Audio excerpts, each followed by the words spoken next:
कल मुझे व्यापार में बहुत हानि हुई, कहीं भविष्य में फिर से हानि तो नहीं होगी।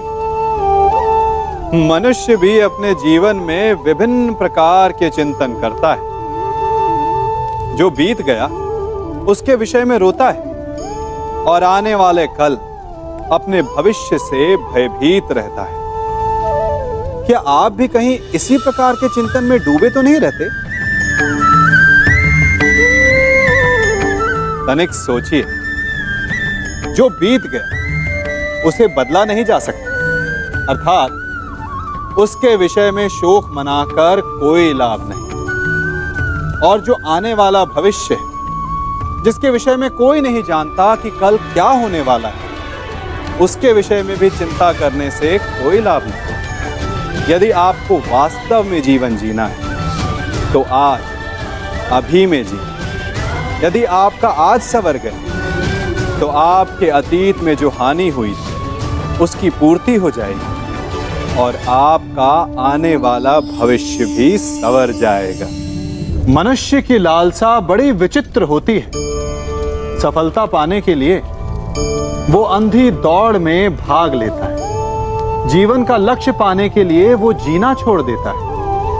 स्वयं को और अपने समय को ऐसे व्यय करता है जैसे कि वो अमर है, कभी मरेगा ही नहीं।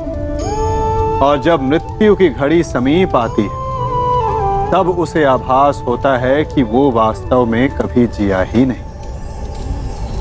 रक्त श्वेत बहाकर, अपना स्वास्थ्य बिगाड़कर असीमित धन कमाते हैं और फिर उसी बिगड़े स्वास्थ्य के उपचार के लिए उसी धन को पानी की भांति बहाते हैं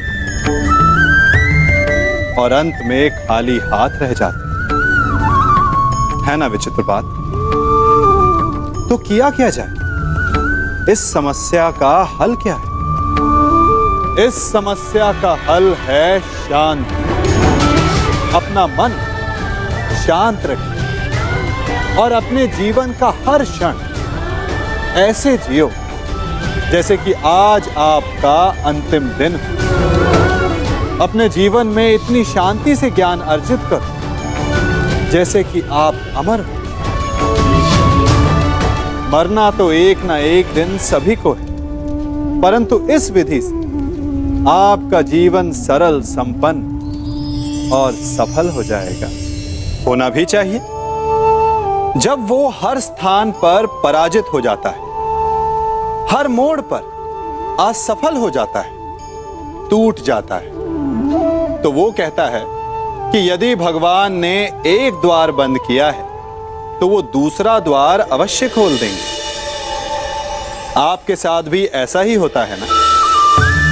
तो बताइए, यदि ये सत्य है तो ऐसा क्यों होता है कि कई लोग असफल होते हैं? कईयों को वो द्वार दिखाई ही नहीं देता। क्या भगवान आपके साथ छल कर रहे हैं? नहीं, भगवान आपके साथ छल नहीं करते। आपका मन है जो आपके साथ छल करता है। मन जिसमें मोह है। अब भगवान कहें या नियति, वो ना द्वार खोलती है ना द्वार बंद करती, ऐसा हमारा मन समझता है। द्वार तो सदैव खुले होते हैं, परंतु असफल हो जाने के पश्चात मनुष्य उस बंद द्वार को देखता रहता है और इसी कारण वो अन्य द्वार को ना देख पाता है ना खोज पाता है। तो सफलता पाने का मूल मंत्र है मोह का त्याग, निरंतर परिश्रम। और फिर देखिए, आपको अपने जीवन में सारे मार्ग खुले हुए मिलेंगे। मनुष्य जीवन की परीक्षा में सफल होने के लिए क्या नहीं करता? वो परिश्रम करता है, दौड़ भाग करता है, और ये सब करने के पश्चात भी जब उसका काम नहीं बनता तो वो नकल करता है ना? तनिक लौटिए अपने बचपन में, स्मरण कीजिए अपने बचपन की स्मृतियों का। क्या स्मरण हुआ? विद्यालय में जब आप परीक्षा देने जाते थे तो क्या होता था? आप ना सहे परंतु कोई ना कोई सफलता पाने के लिए नकल करता ही था और उत्तीर्ण भी हो जाता था, है ना? परंतु जीवन की परीक्षा ऐसी नहीं होती। नकल करने वाला सफल नहीं होता। कारण विद्यालय में सबके प्रश्न पत्र एक होते थे, परंतु जीवन के प्रश्न पत्र और उनकी कठिनाई सबके लिए भिन्न होती, तो निश्चित रूप से उनके उत्तर भी भिन्न होंगे ना। इसलिए यदि आपको जीवन में सफलता पानी है तो नकल ना कीजिए, स्वयं के प्रश्नों का उत्तर स्वयं ढूंढिए और सफलता आपकी ही होगी। जीवन में कौन सी चोट सबसे घातक और भूखे पेट की पीड़ा या निर्धनता की मार या प्रेम में आघात या शत्रु का प्रहार? नहीं, सबसे अधिक घातक और पीड़ादायी होता है विश्वासघात। और विचित्र बात यह है कि जितनी हानि, जितनी पीड़ा, उसको कहीं अधिक हानि है।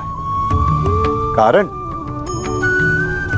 भले एक बार के लिए विश्वासघाती को क्षमा कर भी दिया जाए, दोबारा भूल कर भी उस पर कोई मूर्ख भी विश्वास नहीं करेगा। विचारिए, विश्वास जीवन की आस होती है और एक विश्वासघाती न केवल दूसरों के जीवन में, स्वयं के जीवन में भी विष का वास कर लेता है।